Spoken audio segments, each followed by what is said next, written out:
What are some simple mental strategies that people can use listening to this, viewing this, that can enhance potentially their happiness and improve their focus? Well, the reality is probably the most powerful thing you can do is to stop beating yourself up. Wow. So this is the nature of self-compassion. And as you probably know, probably from personal experience, but most people have a voice going on in their head that says they're not good enough, they're not smart enough, they're not worthy, they don't deserve love. And as a result, they respond to that in the sense that sometimes they give up, they don't try. And so I think the biggest advice I can give to anybody is to be kind to yourself. I mean, people are more hypercritical of themselves than almost anyone they know. So once you're able to do that, it's interesting because it changes how you see the world. Because if you're hypercritical of yourself, then you look through the lens of being hypercritical towards those around you. Wow. Versus understanding that everyone is suffering on some level, and they may not look like it, but you don't know what somebody's carrying. Yeah, everybody that you know is fighting a hard battle, right? Isn't that like the old Plato quote? There is a quote like that. Yes, yes, a battle you don't see.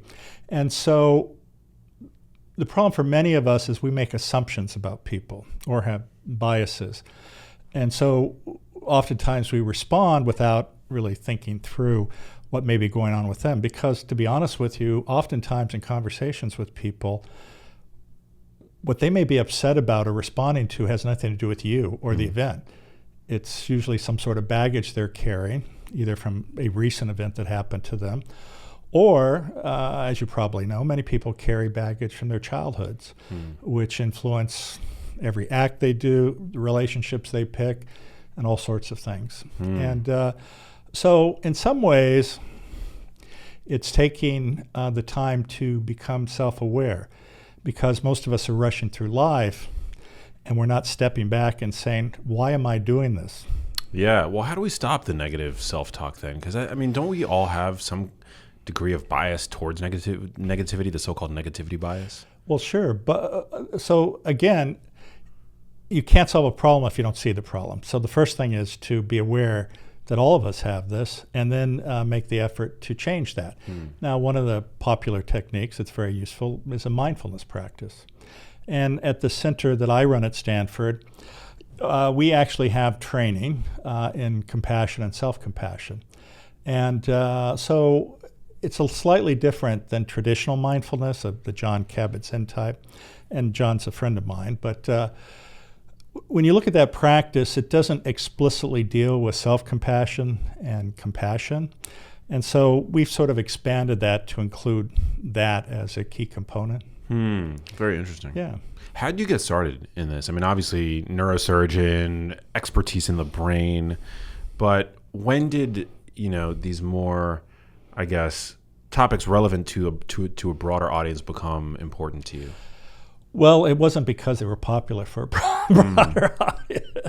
But so every one of us has a backstory.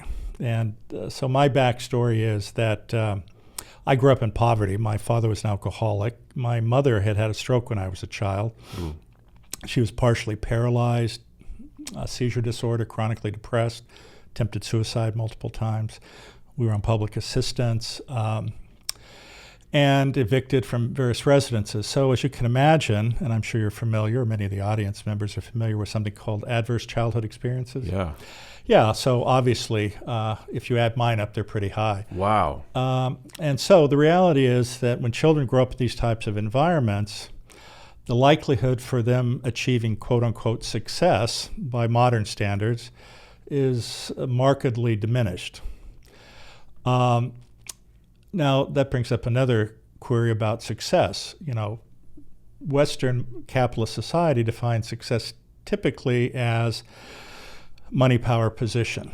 And to be frank with you, that's one of the causes of most of our unhappiness in this world, because people chase that, but when they get there, there's nothing there.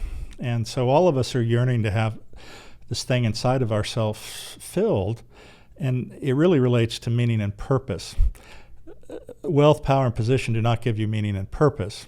The challenge is that so many people believe they want that, they chase after that. The people who have it, because they're not fulfilled, they often flaunt their wealth and sort of give this impression they're happy. And this is where eudaimonic versus hedonic happiness. Hedonic happiness, or chasing pleasure, is very transitory. Like sensual pleasure, right? Yes, That's like yes. hedonism. Yes, exactly.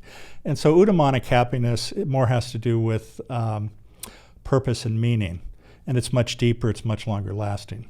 So getting back to your original question, so at the age of 12, I was pretty much in despair, felt hopeless, felt I had no future.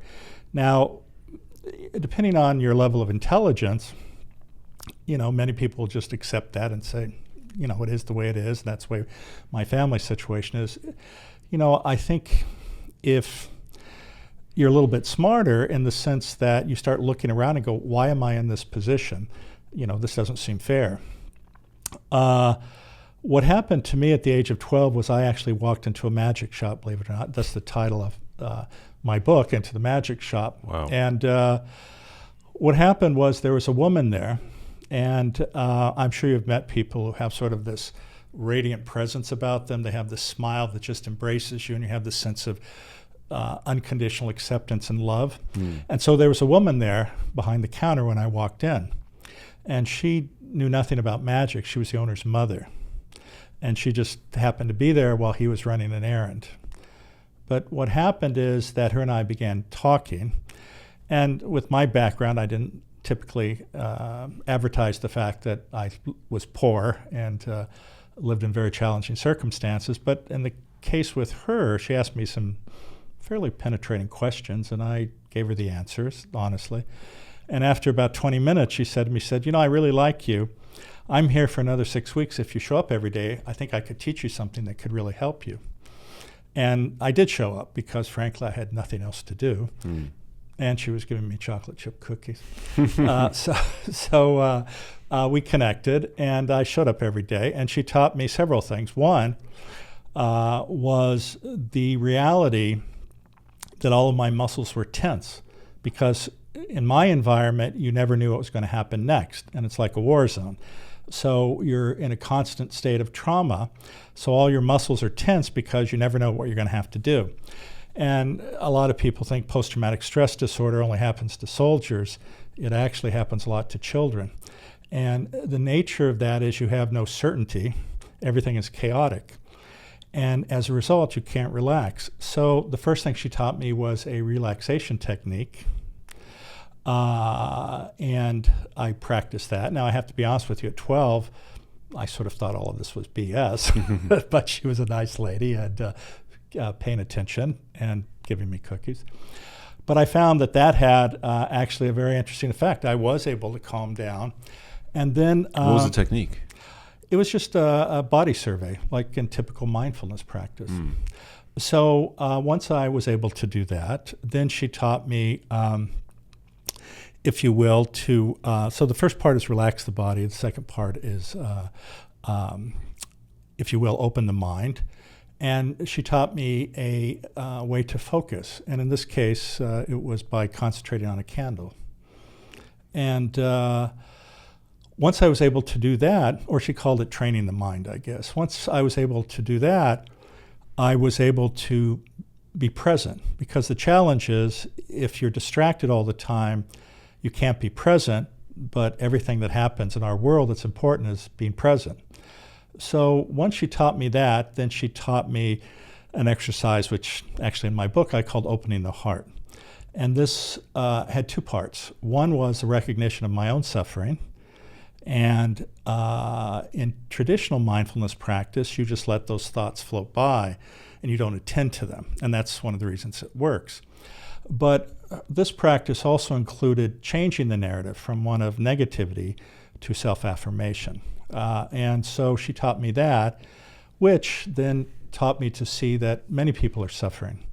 And when I was able to change how I looked at myself, I also changed how I looked at the world. And in some ways, I mentioned my parents, I carried a lot of anger because I felt, I wasn't being attended. they weren't there for me. And I realized that they were suffering. They did not have the tools to help themselves. And so how could I be angry with them? So it opened my eyes. And when you change how you are present, it changes how people react to you. And so that training she gave me, if you will, which included actually a visualization or a manifestation technique, changed really the trajectory of my life. Wow. And this was in a magic shop. Yes. Do you learn any magic tricks? One of the reasons was I was really into magic. I shouldn't say really, but I did magic tricks. That's so fun. And so how then did you decide to go into medicine? Well, that's another interesting story. When I was in fourth grade, there was a pediatrician who visited my class. It was Professions Day.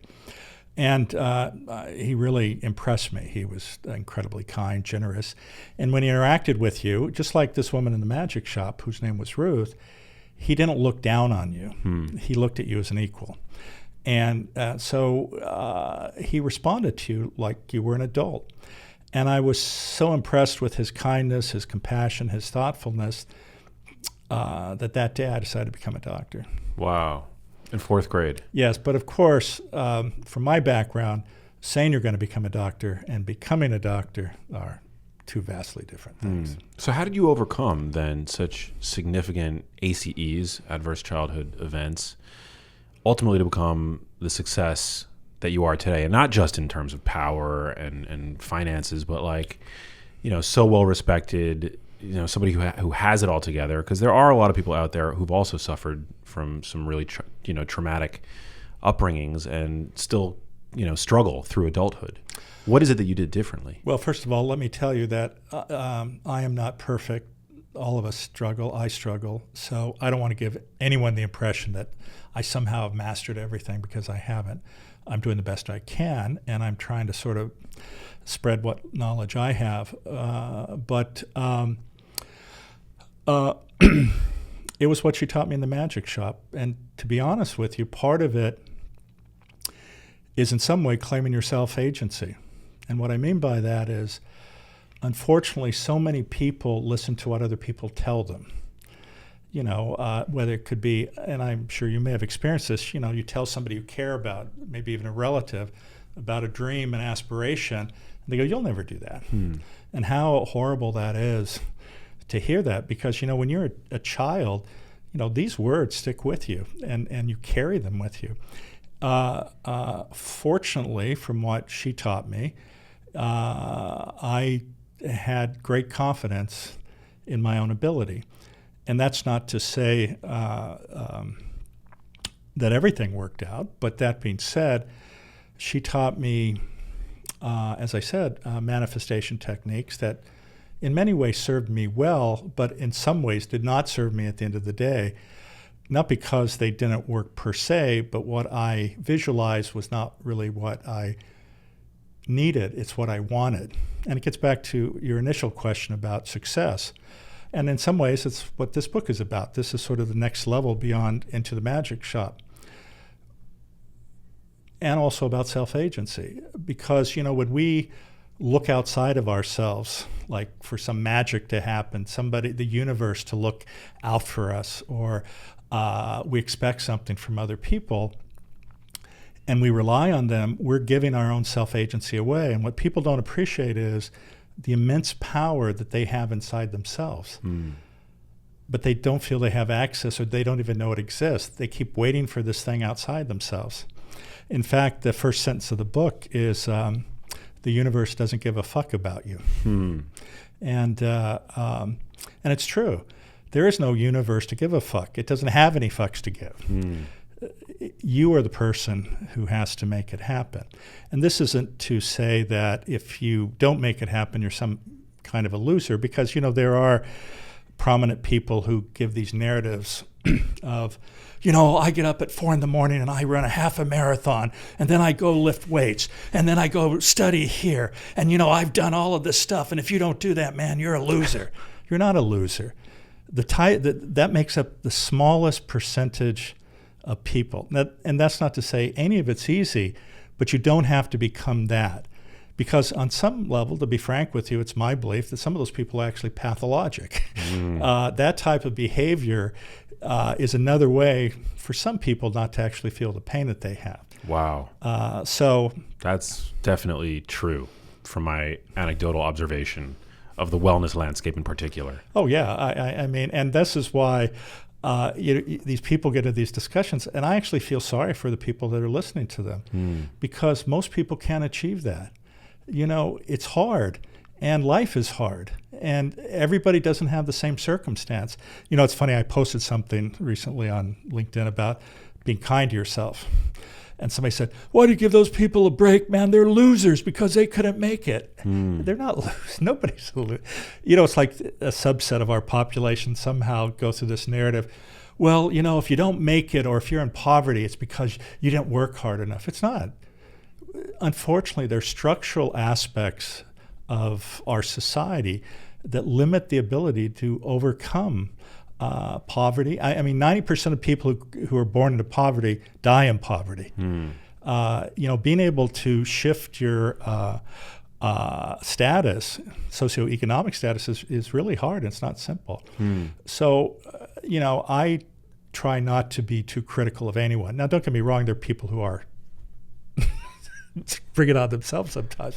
But even then, if you talk to them, you listen to their backstories, and you can understand why they made the mistakes or haven't lived up to their potential. And it's horribly sad, but it's not their fault because they didn't want to or they didn't care. It's just circumstances didn't play out the way they could have. In fact, even my own story, people say, well, you're an example of having made it. Well, yeah, but I'm 1 in a million. And things fell together and worked out. But it wasn't because the universe decided I deserved it. No, I mean, you've also worked your butt off. I mean, medical school is hard. Yes. Coming out of that kind of environment, what you experienced in your childhood, like coming out of that was difficult. Medical, I mean, it was probably, it's never easy. Anything worth accomplishing in life is not easy. No, that's right. And in some ways, I talk about this in the book in that I lay out a pathway that allows you to maximize the potential of you getting there, but it's not like you just sit and it magically happens and you create vision boards. No, you have to put forth effort. It doesn't come easy. As an example, and it's not as if I suddenly woke up and got straight A's in high school because I didn't. And it wasn't because I got straight A's in college. I mean, because I had to leave frequently. I had to get my father out of jail. Wow. Or my mother attempted suicide. I had to go deal with that. And so, but the story is, though, that you don't necessarily have to listen to everything people tell you or go by the rules.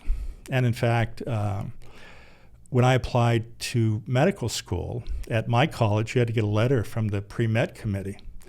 Well, my grade point average at that point was 2.53, which might be a C.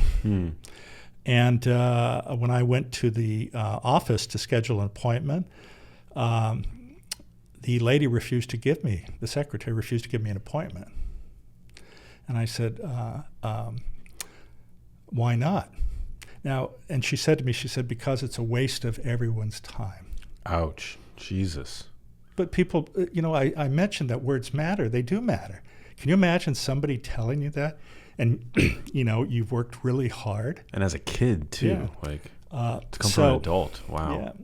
So I said, well, and this is in some ways the lessons that Ruth taught me. I said, well, I appreciate what you're saying, but I'm not leaving here until you give me an appointment. And she did. Now, you can imagine what it was like. And you remember these photos of Putin sitting at a long table, and he has these people sit at the end, and he's at the very other. Well, I went to my interview, and so there are these 3 people at the end of this long table, and I'm at the other end. And the guy in charge, he has my file, and he looks at me, and he says, say what you have to say so we can get this over with. And he takes my file and throws it on the table.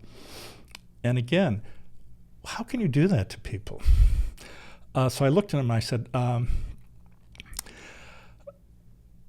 first of all, I said, I'm not going to allow you to objectify me into a grade point average. You don't know anything about me. You don't know about my life. So I went through this narrative and I lectured them for about 25 or 30 minutes. And the interesting thing was, at the end of it, they all started crying.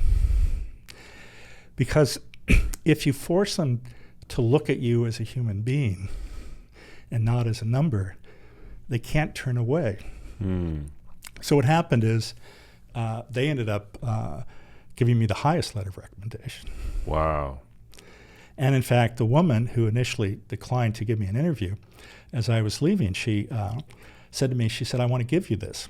And at that time, we didn't have copying machines. We had mimeograph machines. I don't remember if you remember that, but it was like a copy machine. But she gave me this folded brochure, and it was for a summer enrichment program at Tulane University School of Medicine.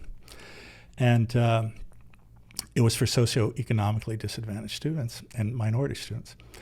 And she said, listen, the deadline has passed, but I don't think that'll matter for you.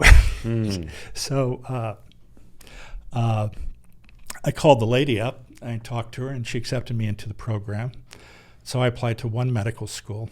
And Tulane. That's where I went. Wow. Now, the interesting story about that, if you come full circle, I probably had the lowest GPA of anybody who's gotten into medical school there. And I did just fine in medical school. But come full circle, after Hurricane Katrina, the dean of the medical school resigned, and they were recruiting a new dean. And they had a fellow from Harvard, and he wanted an endowed chair, and they didn't have the money. Well, I actually endowed his chair. What does that actually mean? So in theory, an endowed chair is the highest level of accomplishment. So a benefactor puts forward usually several $1 million. They endow the chair. Then in addition to the salary, that money from that endowment, that individual can spend on whatever they need for their lab, for their work. Okay.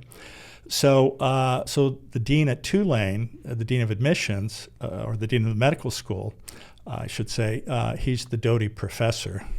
I rebuilt the library. Wow. And so you can never predict what one person is able to do. And so this is why you should never underestimate the ability of anybody, because you never know what innate abilities they have to accomplish extraordinary things. What is that saying, that line, life shrinks or expands, in accordance with one's courage? I think that's exactly right. And it gets back to self-agency. People don't have the courage, or they don't understand the power they have, so they don't try. To accomplish things, on some level, you have to be audacious. You have to take risk. You have to be able to stand over the abyss, knowing there may not be any support for you. How do we maintain that characteristic through adulthood? Because, as when you were a child and you were, as porous as kids are, and you met Ruth, right, in the magic store, you were so receptive, right, to those ideas. And that characteristic of being porous as a child also, it's a double-edged sword, because you're also more receptive to criticism and, and the reception of like beliefs that ultimately, or narratives that become limiting beliefs.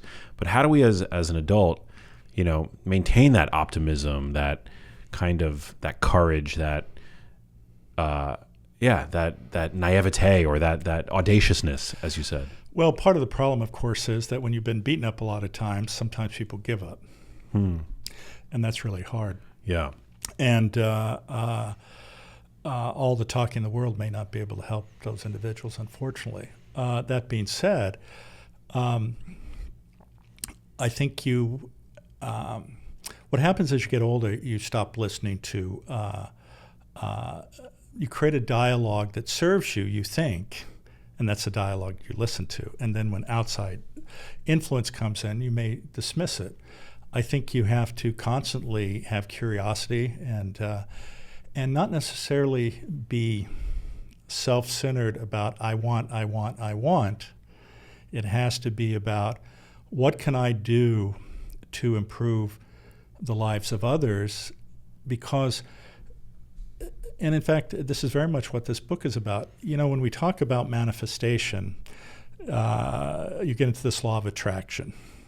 And, you know, if you look at the history of the law of attraction, you know, in 1 or 2 AD with the Egyptians and the Greeks, there's this idea that the all is mind. And in some ways that's true. And of course this was popularized by New Thought leaders, Phineas Quimby, and then it led to, what is it, Think and Grow Rich, I think. And then of course, then we had The Secret. The problem, though, with these narratives is, as an example, The Secret. And in some ways, it also reacted to a narrative that was taught in the educational system that every kid's a winner. You know, you have 10 kids line up for a race. You know, if they just show up, they get an award. And of course, life doesn't work that way. Right. And unfortunately, what happened then is you have a lot of kids who felt entitled. And, you know, I want to get paid the most anybody, but why should I have to work hard and wait? And so this has created, in some ways, I think, a very challenging society, because you have a lot of people, and this is, I think, why a lot of people bought into The Secret, which is, I deserve what I want, and I want it now. It's all self-focused. I want to be a millionaire. I want to be have a fancy car. I want to live in a mansion. And at 12, I have to be honest with you, you know, Ruth asked me to make a list of 10 things I wanted. You know, one was to have a Rolex. Wow. One was to live in a mansion. And I remember a scene when I was a kid of seeing a guy in a Porsche. I go, I want a Porsche. And I wrote all those things down, and I got every one of those things. Wow.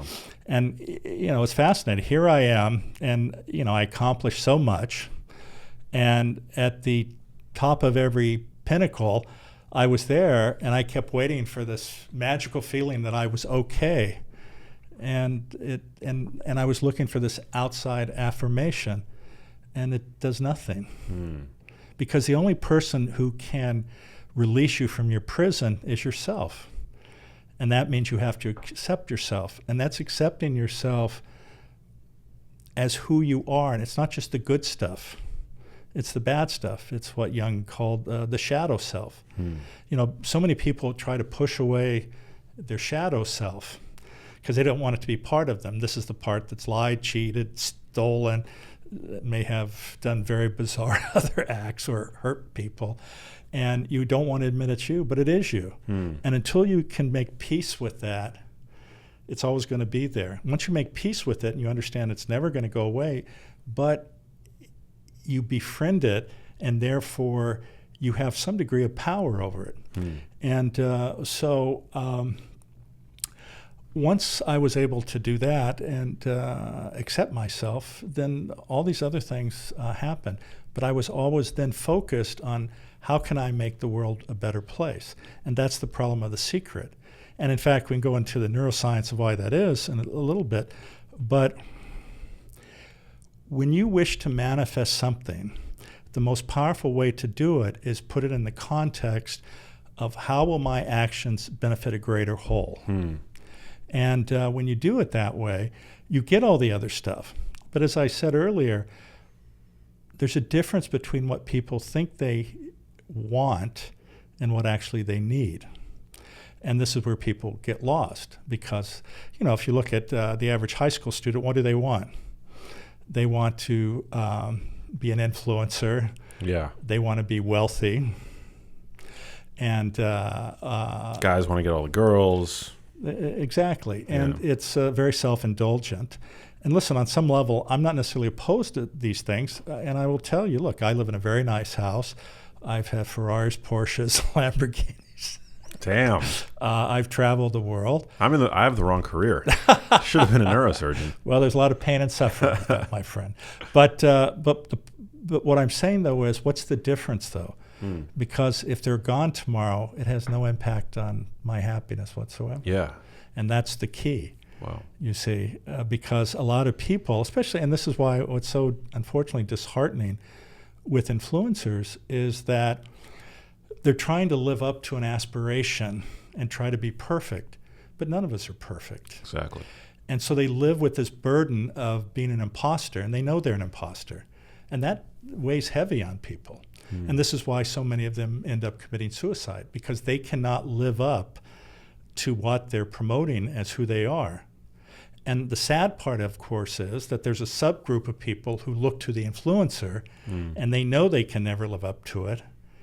And then that makes them very unhappy. And many of them will commit suicide. And it's really a horrible thing to accept you for who you are. Well, what most influencers project is fake anyway.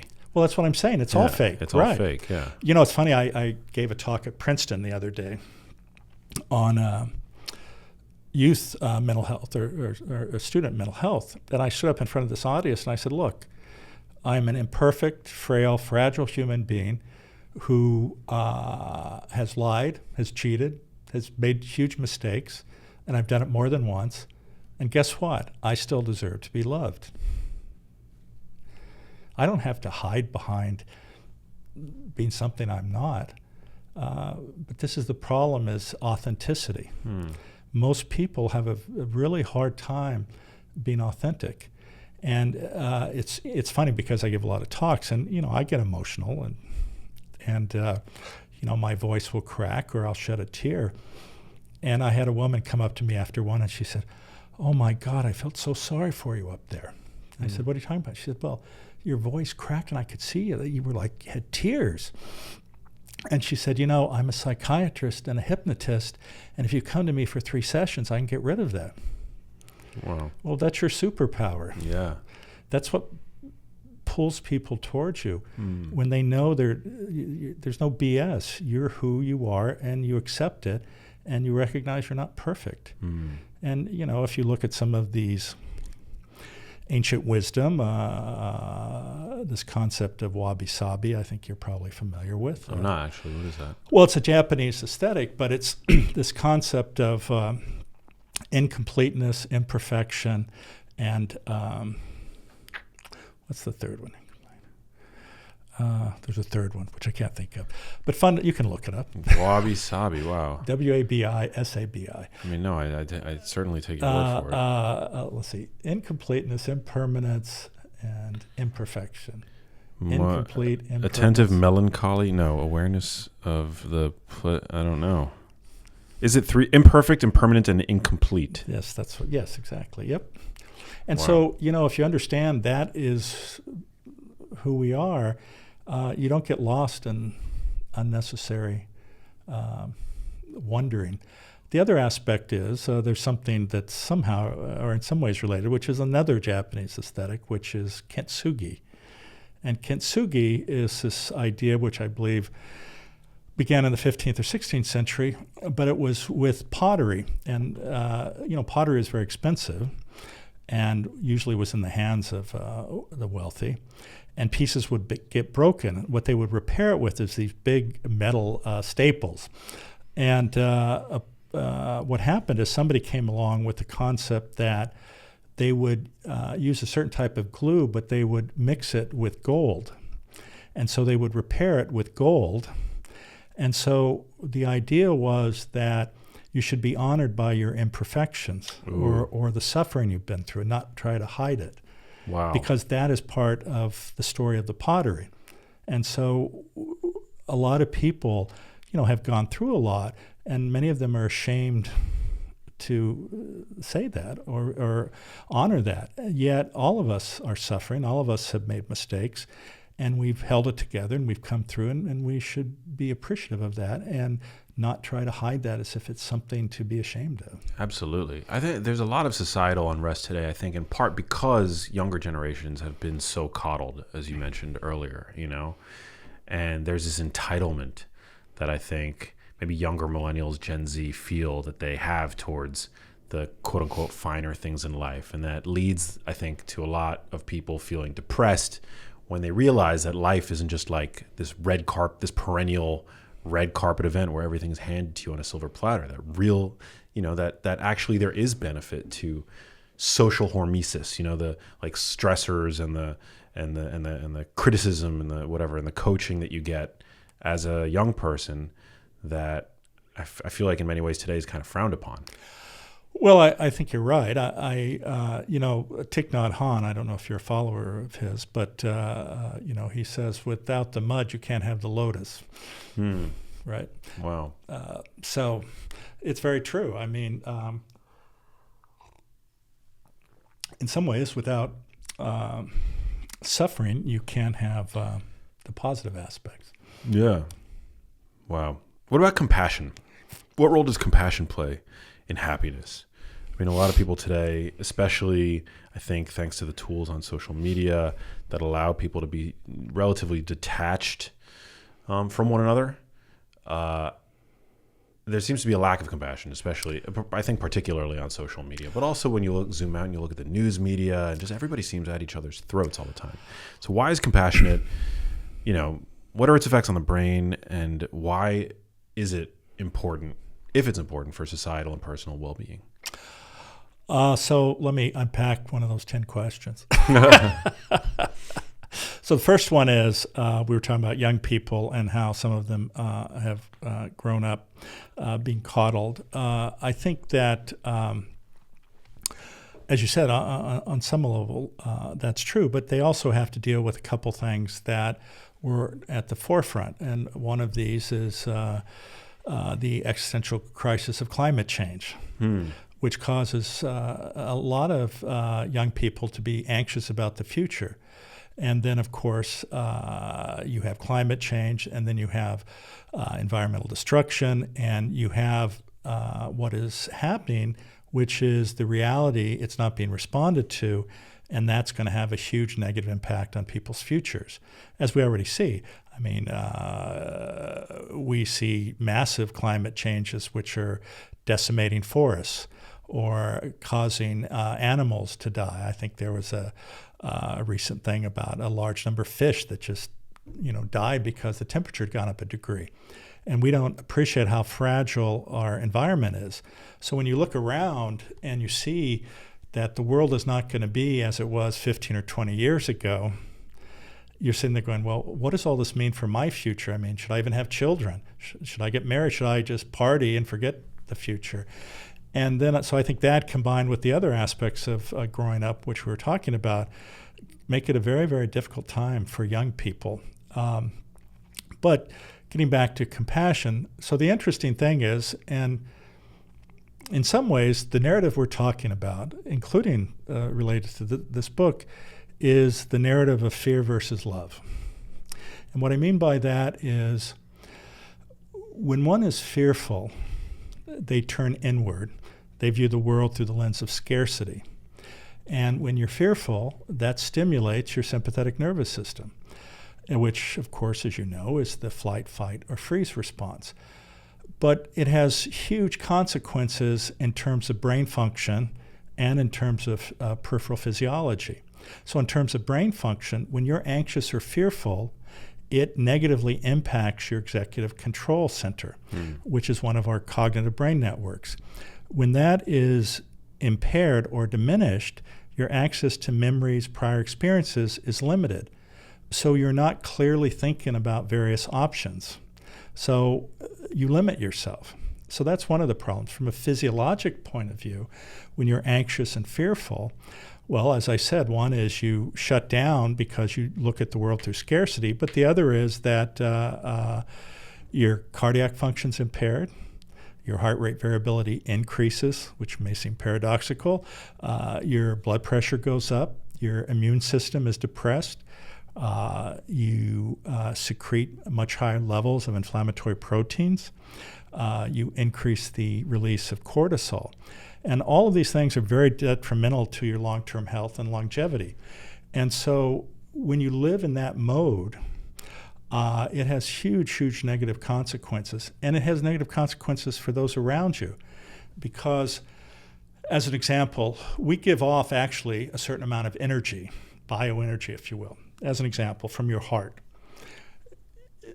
You can actually measure the energy that comes from your heart 5 or 6 feet away. It was like EMFs? Yeah, well, in some ways. Wow.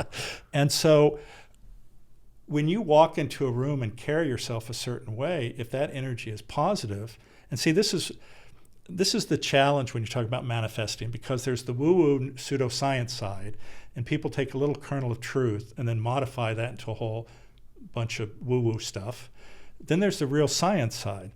So you actually can, or I should say, you emit this energy that has an impact on others around you. And that's why I'm sure you can walk into a room, and if there's a guy who is charismatic and has positive energy, you immediately connect with him and feel this positive vibe. Yeah. Versus going in a room and you have this grumpy guy who's complaining and whining, right? Energy vampire. Absolutely, yes, exactly. And so it really is real. You can measure these things. And this is also why in those situations, you also actually, from that connection, because this energy is a form of vibration, you can actually connect to other people and your vibrations will align. And this is why I'm sure you've seen or read that, as an example, if a group of women live together, their periods synchronize. And it's like if you take 5 metronomes and put them on a platform, they'll synchronize. Fascinating. And so this is in fact real. So we do have this energy and this effect. So conversely, when you look at the world, if you want to call it through love, this engages in your parasympathetic nervous system, what we call your rest or digest system. So in that context, when you are thoughtful, when you're kind, when you care about another, when you want to alleviate their suffering, if they are suffering, that's the definition of compassion, right? The recognition of another's suffering with a motivational desire to alleviate that suffering. If you look through that lens, then your reward and pleasure centers are stimulated. Your heart rate variability is decreased, which is a good thing. Your blood pressure is decreased. Your cardiac function's improved. Your immune system's boosted. The production of inflammatory proteins is markedly diminished. Your cortisol levels are decreased. So it's the exact opposite of the fear mode or engagement of your parasympathetic nervous or engagement of your sympathetic nervous system.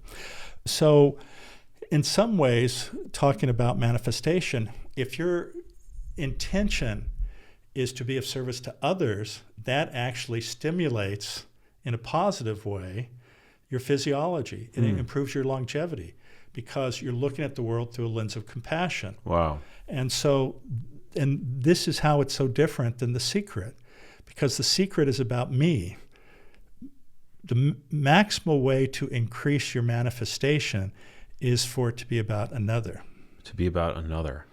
And isn't that relationship is bidirectional too, in the sense that when you're in that parasympathetic state, you're also probably more able to be altruistic, are you not? And use those sort of higher order executive aspects of your cognition. Of course. I mean, your executive control center functions at its greatest level. I mean, you have access to memory. You have access to prior experience.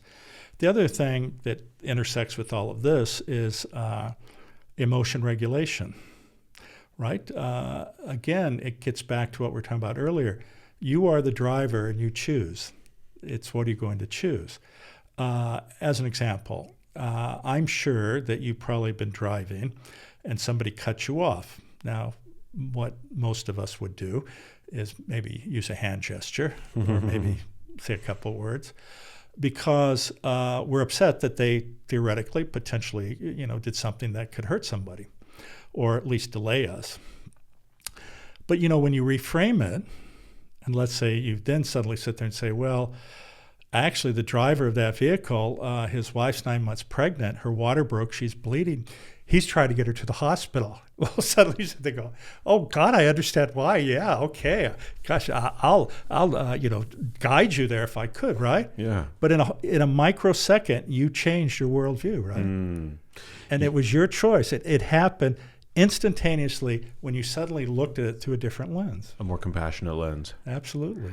Yeah, I mean, I think I kind of do that by default. I'm like, if somebody is in that big of a rush, there's nowhere I got to be where I'm in that big of a rush, 99% of the time. I just let them go for it. No, that's right. But you're different than many people. I mean, most people have this, God damn it, I'm going to, right? Mm-hmm. And the thing is that benefits no one. And in fact, it hurts you. Yeah. And so, I'm sure you've heard of Viktor Frankl, Man's Search for Meaning.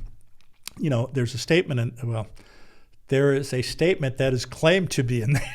It's not in there. Interesting. It was actually made by Wayne Dyer. But regardless, the quote is basically, between stimulus, which is your reactive mode where you kick in your sympathetic nervous system, between stimulus and response, there is a pause, and within that pause lies your freedom.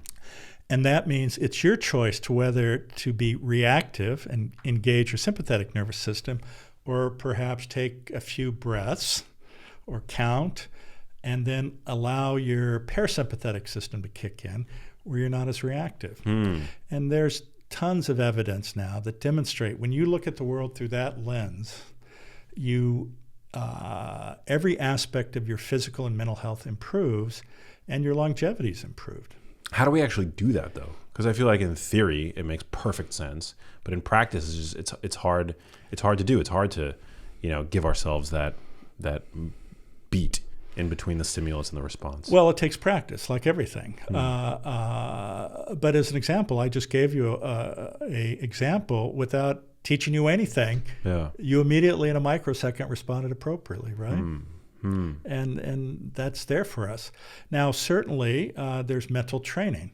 I mentioned we do this type of training at Stanford at the Center for Compassion and Altruism Research and Education, which is the center I founded there, and of which the Dalai Lama is actually the founding benefactor. That's amazing. But mindfulness practice also does this, and there are many other types of mental training that allow you the ability to self-regulate. Yeah, meditation is a big one. Well, the problem for many people, though, is they think of meditation as sitting on a mat. Yeah. And you're having to sit like this and do this. And that doesn't have to be the case whatsoever. You can do a walking meditation. As long as you are internally calm, that's really the most important thing. And Thich Nhat Hanh is an example. He talks about walking meditation. You don't have to sit on a mat. You don't have to be in this otherworldly place connecting with gurus.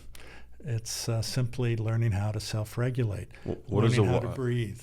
What? Yeah. What does a walking meditation look like? Because that's a lower bar, I think, for most people. Well, it's, as an example, simply walking in nature and not being focused on your job, on your troubles, but simply breathing and walking. And if you just are able to do that, now don't get me wrong, everyone's going to be distracted a little bit. But as you do that more and more, it becomes much more easier to do. So you just have to take the time. Part of the problem for many people is they don't think there's time. I have this to do. I have that to do. Yet, if you really examine it, and I will tell you this for myself, I waste at least an hour and a half every day on doing stupid shit. Partly scrolling through my phone or whatever it is. Oh my God, yeah. Yeah, so there is actually time. You just have to set aside time where you're going to focus on this. And again, a breathing exercise is one. And again, many of these are readily available on the internet. And it's all free. I mean, what's so interesting is you don't have to go on week-long wellness retreats to Costa Rica to learn these things. They're readily available. And, we have this whole wellness world, which you mentioned. Oftentimes, though, it's about making money. Yeah, that is definitely very true. Yeah. I mean, the wellness world is worth some couple $1 billion these days. Yeah. And, people ask me to get involved in these, and it's not that I'm opposed to helping people. But, frankly, a lot of this is for the white, worried, wealthy, or the white, wealthy, well. Yeah. Right? The worried well, I've heard it described. Yeah. White, worried, well. Yeah, but basically the 3 W's there. Because the average person can't go off and do these things. And again, it's great to help anyone who's suffering, but there are a lot of people who could benefit who are just average people, and you shouldn't have to do that. In fact, what we do is we offer courses for people who are from a variety of different backgrounds. Yeah. I don't know necessarily that it's a white thing, but I do think that it's like Maslow's hierarchy of needs, right? I mean, like if you have any degree of privilege today, it's obviously worrying about where you're shopping and is my beef grass-fed or conventionally raised. That is a privileged, those are privileged thoughts to have. Which I don't think, obviously food access is an issue in this country, and healthier food can be more expensive, although now I think it's great that, places like Costco are making wild salmon accessible and affordable to, many, many more, a greater proportion of the population. But we do need to get these topics out to, the broader, the lower rungs of the socioeconomic spectrum, because people are unwell. And so I think in that capacity, the wellness world, in terms of creating a demand for this kind of, whether it's healthier food with cleaner ingredients, I think that is one of the net positives. Well, I agree with you, but as an example, if you look at areas of poverty, oftentimes they're areas of where there are no Costco's, where there's only liquor stores, where they sell horrible food. And it's interesting, processed food, which is processed, seems to be the least expensive, yet that's the most horrible thing in the world. It's the worst, and so, we have to make efforts not just to, have it available, but to fundamentally deal with issues on a larger scale of how we have structurally created ghettos or isolated pockets of poverty. And we also have to address issues of, if you want to call them, a kinder, gentler government. Well, I don't know. I'm not really a political guy at all. But I definitely think that, making the education around healthy eating more accessible to all, I think that's super important. And to that end, I think having no-cost podcasts and content on social media, I think that's, a really important value add for society ultimately, if it's good content. But that, even in our country's food deserts, which I'm not doubting that they exist and that they're horrible. And I've driven through the country. I've been to, I've traveled through large swaths of the country and I've seen it.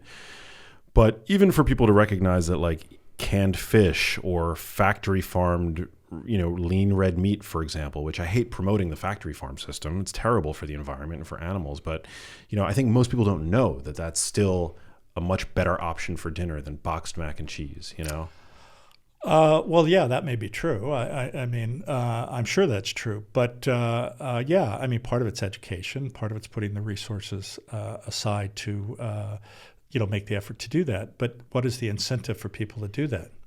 You see, one of the challenges is our political system, and it doesn't matter whether it's Democrat or Republican. They've sold out to corporate interests. Can you imagine a situation where the corporation writes a legislation and gives it to the congressperson? I don't know. Yeah, that's what happens in Wow. many cases. In fact, a study was done, and I know we're deviating from what we're supposed to be talking about. No, I like it. But to your point, we have talked about the fact that, like, for example, the 2020 dietary guidelines for Americans, 95% of the people on that committee were in bed simultaneously in some capacity or another with big pharma and big food. And this is a nonpartisan issue. This is just the fact that it's really hard to envision a healthy society when there is such contamination. Well, the problem is that you have consolidation of all these providers, right? How many companies are now providing the majority of these food sources? I think there's only 5 or 6. In fact, in some ways, it's like media. All these media companies are buying other media companies, and then what happens is they have full say, right? Yeah.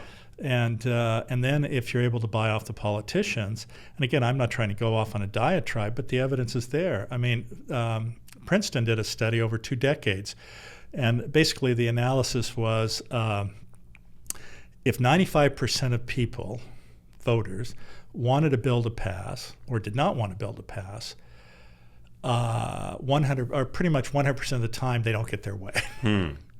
If it was a major corporation or someone from the billionaire class, there was a 60 to 90% chance that the legislation would pass.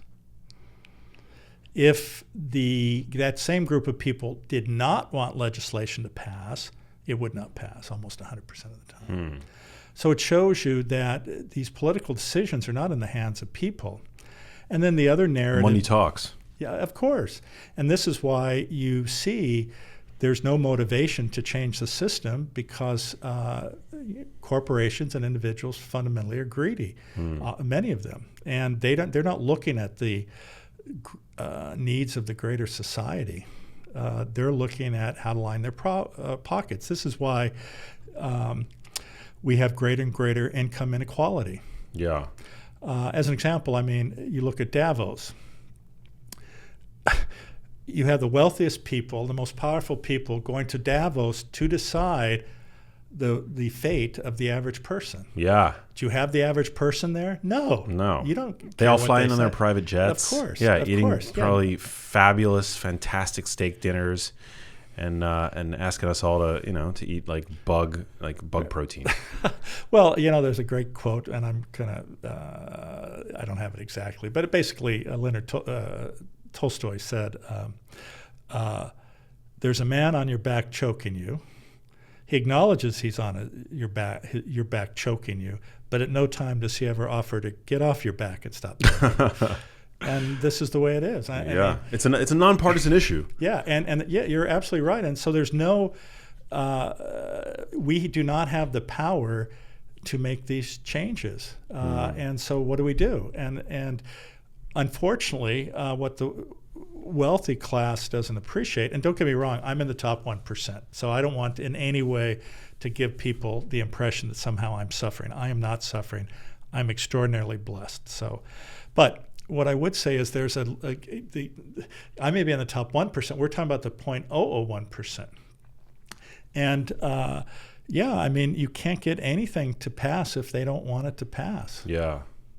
And it's a very challenging thing. And so at some point you'll have a repeat of the French Revolution, because the average person doesn't want to be that. They don't want to be a billionaire. They want to have enough money to live in a nice place, not a hovel. They want to have enough food. And it's basically they want the lowest level of Maslow's hierarchy. That's it. That's all. Yeah. And it's not that expensive. Well, I do think that education, I mean, look, when you have a hammer, every problem looks like a nail, right? And I'm a podcaster, I'm an author, I'm a content creator.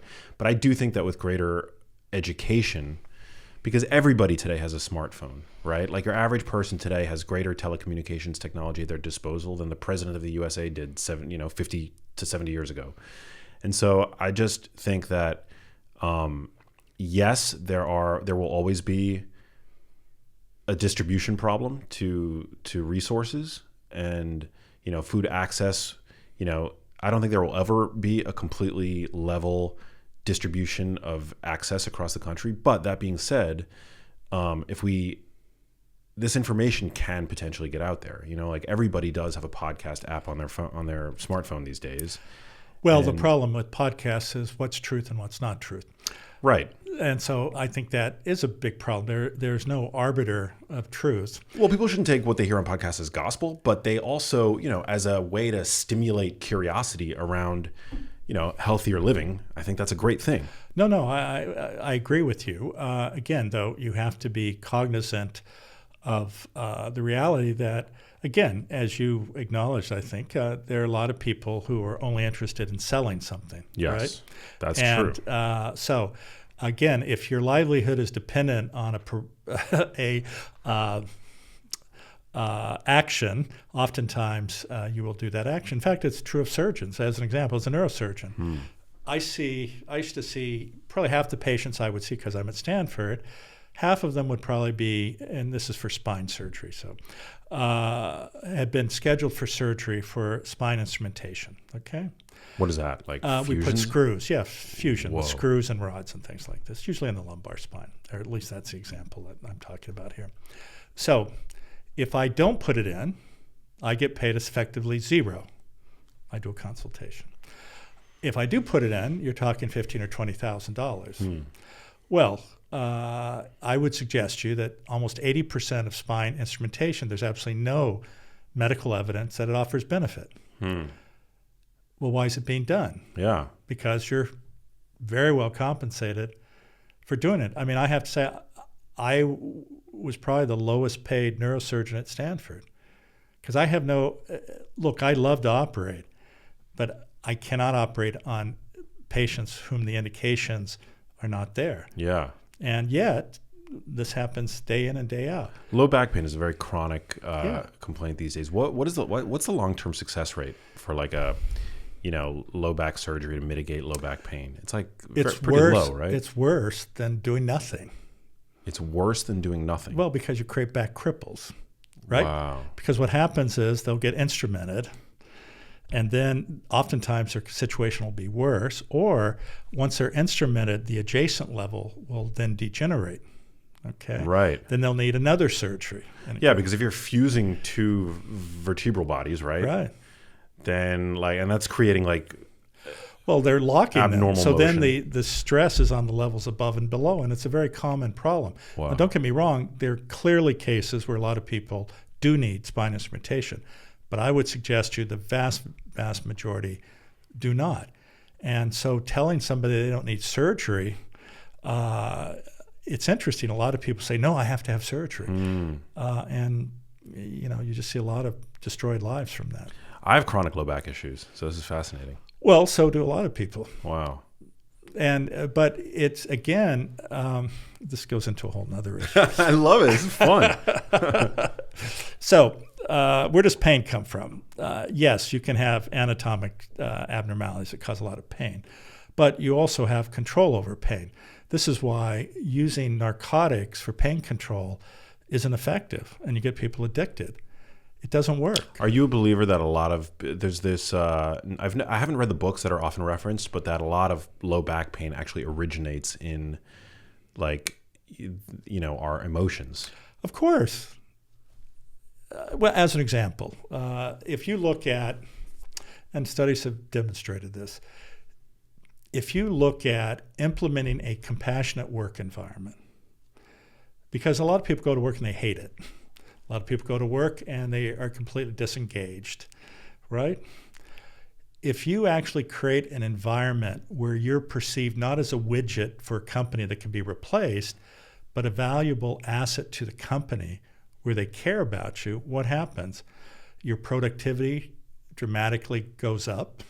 You cannot pay people enough for how they will work if they feel they're cared about. Their creativity dramatically increases. The shareholder value of the company dramatically increases. And then the other consequence is medical costs go dramatically down and human resources costs go down. And the reason is because if you're unhappy in your job, you're looking for another job. So you have a lot of turnover. Or you won't take a promotion because you're already working hard and you're unhappy. So you have all these other costs that are there. When you create that type of an environment where people care, and this is not just a slogan on the wall, this is where the person in charge is interested in the employees, is interested in what's going on, is making sure that they have access, as an example, to health insurance. Or if there's somebody who's suffering because of a family issue, cancer or something, efforts are made to support them, not to fire them, right? Yeah. And this is sort of this weird psychology, though, that some companies have by, again, we're talking about fear versus love. You create a fearful environment where the employee's under a lot of pressure, work, where you're going to get fired, and this creates unhealthy people. And you're talking about eating and diet and exercise and all these other good things, sleep. If you're terrified you're going to get fired, you're not going to do any of those things. Yeah. You're in like survival mode. Where conversely, if you create a compassionate, thoughtful environment, you're happier at home, you're happy in your relationships, you're more creative and thoughtful about other opportunities or how you can make things work. It's a completely different way of looking at the world. And that's what we really need in our society. Yeah. And don't get me wrong, there are some companies, Unilever was one that's sort of been on this path where they're actually looking at how do I make the workplace a better place for the employees? And when you do that, magic happens. And again, it gets back to the fundamental premise of this book. Manifestation, when it's focused on caring for others, of being a benefit to others, you get all these incredible peripheral benefits. And you also, we were talking about the secret and I want this, I want a car, I want a mansion. When you focus on others, you realize all this other stuff is completely unimportant. It's not that it's not bad to have per se. Like I like fast cars, I like living well, but that's not the focus anymore. It's how can I improve the world and make it a better place? Yeah. And that's really what we need to be focused on. And, unfortunately, politics oftentimes its goal is to create a narrative of fear where, the reason you have this problem isn't anything I did. It's the other people who are doing this to you. And unfortunately, people buy into this. And then they lose all reason because, frankly, they're being manipulated and brainwashed in some way. So it's, again, I'm not sort of being a religious leader touting these things, but I'm a scientist.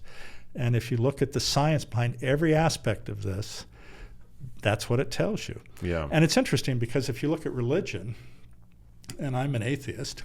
If you look at religion, though, and almost 80% of people are religious or spiritual on some level or another, if you look at the history of it, and you know who, I can't think of her name. She founded the Charter for Compassion, but she was a former nun. I'll get her name in a minute here. But anyway, she won the TED Prize in 2008. And she got a bunch of spiritual and religious leaders together. And they said, what's the fundamental basis of every religion? And it's compassion and the golden rule. And the interesting thing is, if you look at all these practices over centuries or millennia, they have understood through repeated experience how certain types of behavior improve your health and wellness. And then what they did is they created a dogma around each of those, right? And so that has supported that. But the underlying truth is, and science has validated this, is compassion, kindness, community improves your health and improves your longevity. And in fact, this is the fundamental basis for, I'm sure you're familiar with the blue zones. Mm-hmm. Right. Now, people will quote and say, well, it's a Mediterranean plant-based diet. On some level, there's no question that's true. And exercise and sleep and moderate use of alcohol and not smoking, et cetera. But by far, far and away, more than any of those others, it's community and depth of relationships. Yeah. And so, yes, you can not do any of those other things, but if you have deep relationships and care for people, that is the key to living a long and happy life. Well, that's what the 80-year running Harvard study. Robert Waldinger. He's been on the podcast, yeah. And I've had him myself on my podcast. Love it. But yes, that's exactly right. And so, that will overcome so many other aspects of this. And frankly, when you're mentally healthy in that way, when you're looking through the world through that lens, you are much more likely to do all the other things. Yeah, that makes sense. The blue zones, I think a lot has been made about their diets, which, I do think that that's probably I think the big take home is that they're all eating minimally processed foods most of the time. I don't think it, has, some of the communities have higher proportions of meat in their diets or fish or pork or what have you. Like the Okinawans eat a ton of pork, which is often, I think, under or misrepresented. But yeah, it's in general that they're so connected, societally, culturally, to their families. And that's and a beautiful to nature. thing. Yeah, and to nature. Yeah, no, I mean, this is, what do they call it? Forest walking in Japan, right? Yeah.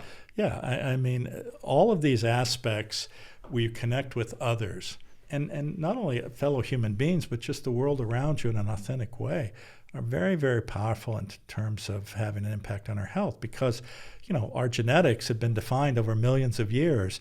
And as much as our modern world is evolving, our evolution has not kept up with it. And that's why there's so much suffering right now, because people are overwhelmed and they don't know how to deal with it. And the nature of modern society stimulates their sympathetic nervous system.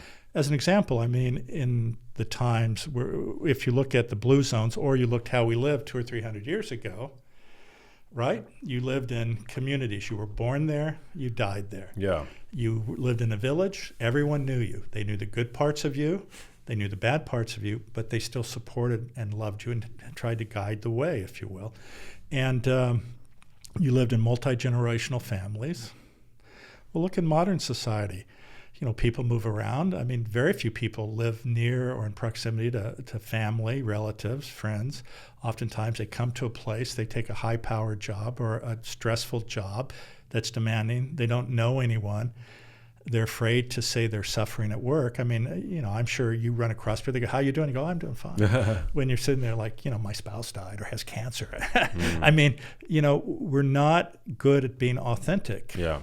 And authentic means you tell people how you really feel, and hopefully someone cares. But in this rush world, oftentimes you don't get the type of response you need. And this is why, in some ways, slowing down, taking time to connect with people. I hear people sit there and say to me, they go, Jim, I have so much going on, and I don't get paid very much, and I'm rushed, and I don't have time to be nice all the time. Your very existence, how you see the world, just look into the lens of niceness, kindness, gratitude, is incredibly, incredibly powerful. And it not only changes your life when you act this way. And the thing is, every one of us every day can do an action to improve the lives of at least one person. And whether it's to say hello, whether it's to open a door, whether it's to buy a homeless person a meal. Yeah. No, I'm moving away from my microphone, but I'm back now. No, you're absolutely right.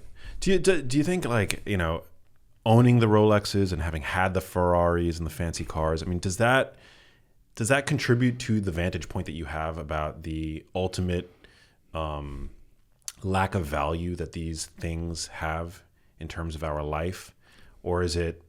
Because some might argue that it's easy to say that that these are things that we shouldn't chase because, like, you have them all. You're absolutely right. You're absolutely correct. I mean, somebody said to me, well, it's easy to say when you have all those things or have had those things, and that's true. When you've had them, you realize they don't have that much meaning. I think that's really true. I think the key, though, is understanding, though, what they really are.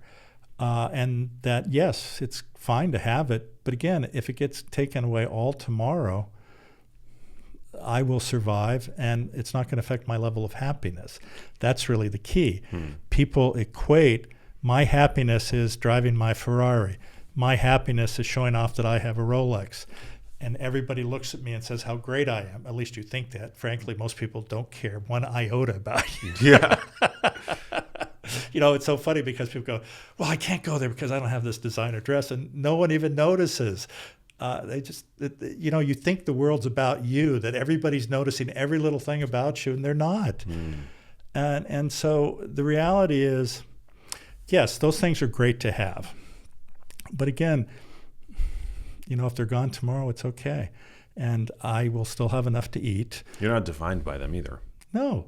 And that's the thing. I have a 20-year-old son, and he used to be in this mode where I've got to wear my Supreme this and this. And I remember we went actually to a Ferrari store, and I was like in flip-flops and shorts and a T-shirt that was torn. He goes, what are they going to think of you? I said, I don't care it doesn't matter. It's irrelevant. But again, it's how you get locked into this thing because, nowadays nobody knows anything about you, right? By just looking at you. I mean, And so when you're so anxious about how you look, in some ways, that's actually a sign that you're very insecure. Yeah, absolutely. So Gen Z, apparently, they're not into like what's in style right now. As far I sound like a boomer saying this, but it's like you are. Yeah, essentially. Not quite. I am a millennial technically. I'm like one of the oldest millennials, but I'm hanging on to that Okay. title. Okay, we won't make you a boomer. But it's not cool anymore actually to wear logos for this exact reason. It's just considered gaudy. Well, I think there's a whole trend now. It's what is it? What do they call it? It's sort of how the wealthy downplay their wealth, but you can tell. Quiet luxury. Yeah, where it's sort of anybody in the know knows. Yeah. I like that actually. Yeah. So I don't know. It's sort of interesting to live, with all these different things going on, and it obviously is not a perfect world, but each of us hopefully can spread the word, so we try to help as many people as we can. Amen. Well, thanks for coming out. Mind Magic. When is this in stores?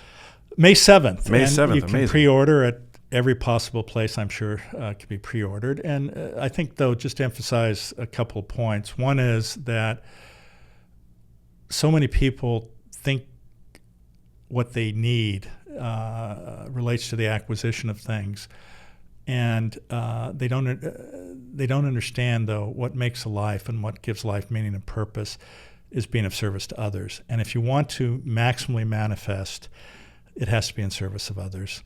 And that will activate all of your brain networks to make that happen, or at least give the greatest chance it will happen. The other thing is self-agency. Is the only person who can make you happy is you. And, chasing after external affirmation, unfortunately, leads to unhappiness. Yet the gift you have inside you is an immense power to make things happen and to change your lives, and it's within you. And so taking back your self-agency. And then understanding that acts of compassion, especially to yourself, have a very, very powerful effect on the world around you. I love that. Amen. Truer words never spoken. And are you on social media? Where can people find you? Yes. If you go to, I think, Instagram, it's at James R. Doty, MD. You can go to this side of the center I run, which is the Center for Compassion, Altruism, Research, and Education at Stanford University, and that's at ccare.stanford.edu. You can go to my website, which is jamesrdotymd.com, and there's a lot of information there, not only about the new book, but the old book, which I mentioned. It's very popular. It's a New York Times bestseller. It's an bestseller in 8 countries. In fact, do you know the Korean pop music band BTS? Yeah. Yeah, so they actually did a song or an album based on this book. No way. Yes. That's amazing. So it's called Love Yourself Tear, and there's a song in there called Magic Shop. Whoa. Yeah, and so it's a very popular book. And I hope this book is of help to people in the sense that it makes them understand how the brain works, but it also gives them tools. And in fact, there's a 6-week course in there that gives them tools on how to maximally manifest. So check it all out. And also, if anybody just wants to drop me an email, you can do it at jrdoty@stanford.edu. And I say that, and invariably I get hundreds of emails, which I generally try to respond to. Yeah, be careful what you wish for. Well, that's true sometimes. Well, thank you for this wide-ranging conversation. Man, we've covered materialism. We went into politics a little bit. You touched on climate change. So much. No stone left unturned. No, we did not talk about consciousness. We did not. But well, high-level notes. What do we need to know? Well, where does it come from? That's a good question. I think we're all connected. I think I'm probably more of the, panpsychism, where everything is connected. It's interesting, though, because there seems to be every smart, brilliant scientist needs to come up with his own theory of consciousness. And none of them have been proven one way or another. So you could make up your own. Why don't we make one up right now? What is yeah, where does it come from? Yeah. I think it comes from, well, I think it comes from the brain. That's where I think it comes from. Well, of course, then you get to the debate. It's this emergent phenomena created by the countless network connections. It's just like this, like completely, it's a scenario where 1 + 1 doesn't equal 2; it equals 10. So if every human died, yeah, then there is no consciousness. No, animals have consciousness. I think there's plant consciousness. There's mycelium networks have a form of consciousness, right? Well, I guess it depends on what you're I don't think there's any consciousness on Mars that we know of. Well, but then some people would argue that if you look at vibration, which is true in every object, a rock, some people would argue a rock has consciousness. Now, it may not be the consciousness we think of. I have no clue. I have no fucking clue. Fascinating. It's funny. What's his name? David Chalmers had a discussion with Christoph Koch. So Chalmers is a philosopher. Koch is a neuroscientist. And he bet him that we would have the solution to consciousness, Christoph Koch said, within 25 years. So 25 years just passed. And Christoph Koch paid the bet off, which was a case of wine. Oh, wow. So who knows where it will go. Maybe 25 years from now. Yeah, perhaps. I'm not holding my breath. Yeah, who knows? I'm just thankful to be here. Yes. And this gets back to gratitude. Yep. Gratitude. Amen. Well, the last question that gets asked everybody on the show is, what does living a genius life mean to you? Well, you'd have to be a genius to answer that question. So I think that looking through the lens of compassion for others while being self-compassionate, that is a genius life. And that will give you longevity, it'll give you health, and it will be of service to everyone around you. Yeah, I love that. James, thanks for coming out. Thank you. You the man. Mind Magic. Pick it up. Check out Into the Magic Shop. You're the man. Well, thank you all, and I appreciate you having me. That's a wrap. Thanks, guys, for listening. Share this episode with friends and loved ones. Leave a rating and review on your podcast app of choice. It's a free way to support. I really appreciate it, and I'll catch you on the next episode. Peace. Well, wait. Yeah. Also, share it with people you don't love. Share it with people don't love. Share it with everybody. I like that. Share it with everybody. Peace. Hey, if you liked that video, you need to check out this one here, and I'll see you there.